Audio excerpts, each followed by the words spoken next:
Poucas construções testemunharam tanta história e tantas mudanças em São Paulo quanto este prédio aqui, o primeiro moderno da Avenida Paulista. Já ouviu falar do Anchieta? Na entrada pela Consolação, Chico Buarque e Nara Leão comemoraram a vitória da música A Banda no Festival de MPB de 1966 e nem estavam à toa na vida. Pela Angélica passavam os bondes que atendiam os casarões chiques de Higienópolis. Quem leu Éramos Seis, o livro de Maria José Dupré, deve lembrar da protagonista, Dona Lola, que morava aqui pertinho. Neste lado da Paulista havia um jardim de ponta a ponta, uma marquise na entrada e uma calçada com o dobro desta largura, até 1970. Havia um salão de beleza e uma agência do INSS. E diz a lenda que em 1974, Jorge Maltner compôs o clássico Maracatu Atômico quando estava vindo aqui, para o Bar Riviera. Atrás do arranha-céu, tem um céu, tem um céu. Em 1941, nasceu o único projeto em São Paulo dos irmãos Roberto, grandes arquitetos cariocas, autores do Aeroporto Santos Dumont e da Associação Brasileira de Imprensa, ícones modernistas, ambos vencedores de concursos. 10 anos antes de Niemeyer projetar o Copan, ao Ibirapuera, este aqui era o primeiro símbolo da Escola Carioca de Arquitetura. Sim, aquela que seguia muitos preceitos da Bauhaus e da Le Corbusier, um racionalismo e funcionalismo, mas tropicalizava essas ideias, com ginga, com curvas, com cores. Olha esta escada de incêndio, uma escultura. E esta marquise na cobertura. Que vista da Paulista! Este terraço já viu de tudo. Ah, se essas pastilhas falassem. No episódio de hoje, o primeiro da parceria com a Caju, a mais nova apoiadora do São Paulo nas Alturas. Vamos falar do pioneiro da Avenida Paulista, o edifício Anchieta.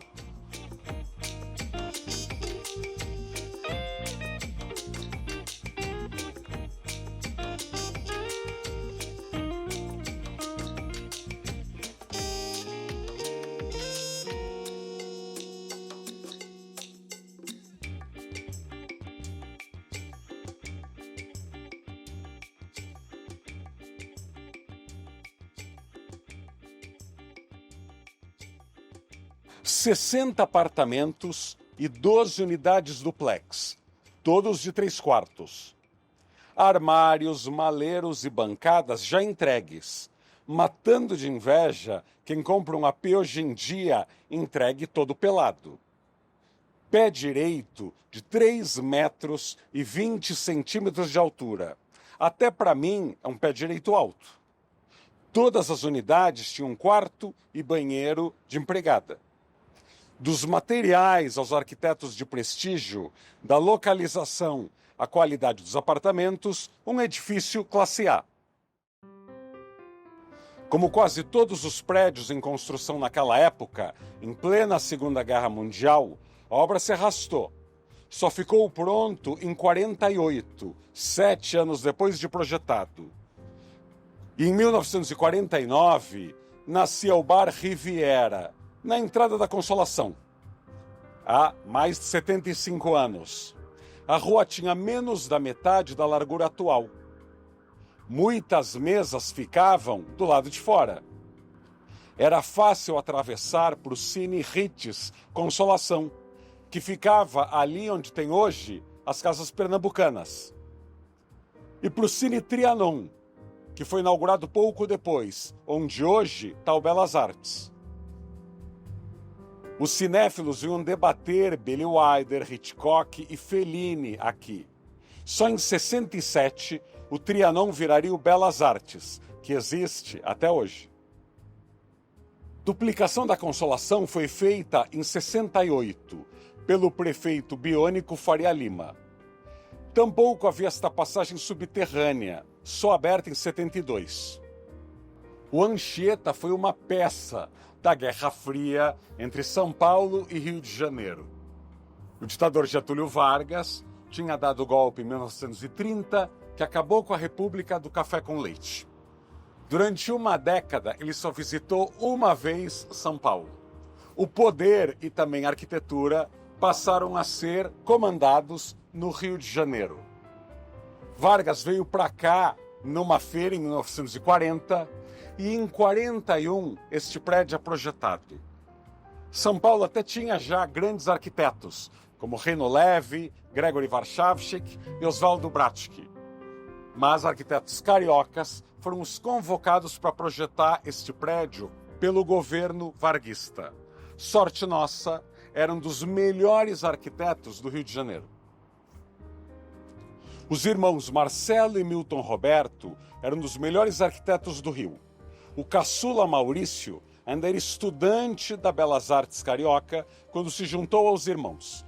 E assim surge o MMM Roberto.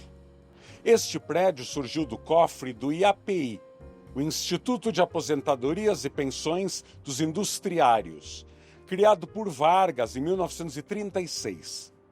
Prestes Maia, o prefeito interventor, nomeado pelo governador varguista Adhemar de Barros, até permitiu certas coisas aqui no Anchieta que a prefeitura não permitia na região. 3 comércios no térreo, além do Bar Riviera. Apenas em 1952, serviços e instituições começaram a funcionar na Paulista, mas o Anchieta merecia toda exceção. Este presente carioca, ao bandeira para demarcar território em São Paulo, chegou num local estratégico. A Paulista era o endereço das maiores fortunas da cidade. Tinha de Barão do Café a imigrante industrial que enriqueceu muito. A decisão de fazer um prédio varguista ali era até uma provocação. O excesso de ideologia política corrompe várias pesquisas acadêmicas. Não faltam teses e dissertações dizendo que este prédio aqui foi pioneiro da habitação social no Brasil e em São Paulo. Como se ele fosse uma Coab, um BNH ou Minha Casa Minha Vida. Nada disso. O fato de ele ter sido construído pelo governo Vargas não quer dizer que ele era para os pobres. Muito pelo contrário. O IAPI fazia parte de uma minoria. Em 1940, só 12% dos brasileiros tinham um emprego formal. Era um país onde 73% da população trabalhava no campo, na zona rural. E mais da metade da população das cidades era informal. Então, os industriários eram minoria. Mas o IAPI deixou este prédio na chique Avenida Paulista para os seus diretores morarem com aluguéis baratíssimos. Então, era subsídio para rico. E até hoje, muito dinheiro público é gasto para os privilegiados. Mas há muitos acadêmicos que querem negar a realidade. Prédio com apartamentos com quarto de empregada não são populares. Infelizmente, os tempos áureos terminaram entre os anos 60 e 70. O IAPI foi extinto em 1966 e o novo INPS decidiu vender todos os apartamentos. Sorte de quem já morava aqui. Mas os 2 piores golpes vieram depois, também na ditadura e tem a ver com trânsito. Além do alargamento da Rua da Consolação, que trouxe mais trânsito, no início dos anos 70, a Paulista é ampliada em 20 metros e a prefeitura destrói os jardins e a marquise da entrada. Pior, surge o famoso Buraco da Paulista, um complexo viário para ligar a avenida até a Doutor Arnaldo, pensado exclusivamente nos carros, e que se dane qualquer caminhabilidade. Muitos e muitos anos antes de surgirem mini cracolândias, a área já virou inóspita para qualquer pessoa caminhar. E assim o último quarteirão da Avenida Angélica foi amputado. O que restou foi esta ruazinha, chamada hoje de Rua Vinícius de Moraes, o poeta que dizia: beleza é fundamental. Surge essa ilha de prédios na Paulista, isolados. Em vez de bisturi, foi uma cirurgia a machadadas. Até o Riviera foi perdendo clientes, que migraram para os bares da Vila Madalena nos anos 80 e 90. Em 2006, ele fechou. Mas a região continua a ser uma das mais bem servidas da cidade. Em 91, abre aqui perto o metrô da Linha Verde. Em 2004, surge o corredor de ônibus Consolação Rebouças. Em 2010, a linha amarela. Em 2013, o Riviera reabriu, em projeto do arquiteto Márcio Kogan, muito mais bonito do que nos últimos anos. Fechou de novo na pandemia por 2 anos e voltou em 2022, como um raro bar e restaurante 24 horas na cidade. São Paulo diz que nunca dorme, mas dorme bastante, e há poucas opções notívagas como esta aqui. Se a exaustão fosse melhor controlada, é um barulhão, e os usuários tivessem educação básica, sabendo falar baixinho às 3 da manhã, embaixo de um prédio residencial, a convivência seria perfeita. Mas como um quase octogenário, o Anchieta precisa de cuidados, especialmente da pele. Custa um dinheirão conservar tantas pastilhas. Manter esta área da Marquise e este gramado sem infiltrações. E o Anchieta é um símbolo da cidade. No episódio A Reforma do Copan, aqui no canal, vale assistir ou reassistir, eu sugeri que alguns edifícios históricos e importantes pudessem ser isentos da Lei Cidade Limpa. Se uma empresa patrocinar o restauro da fachada, ela poderia estampar seu logo na tela de proteção durante a obra. Barcelona, Paris e Milão fazem isso há muito tempo, usando dinheiro privado para restaurar a fachada de imóveis privados. Vou deixar o link aqui embaixo. Você gostou da história da Anchieta? Há muitas histórias assim aqui no canal. Vale maratonar.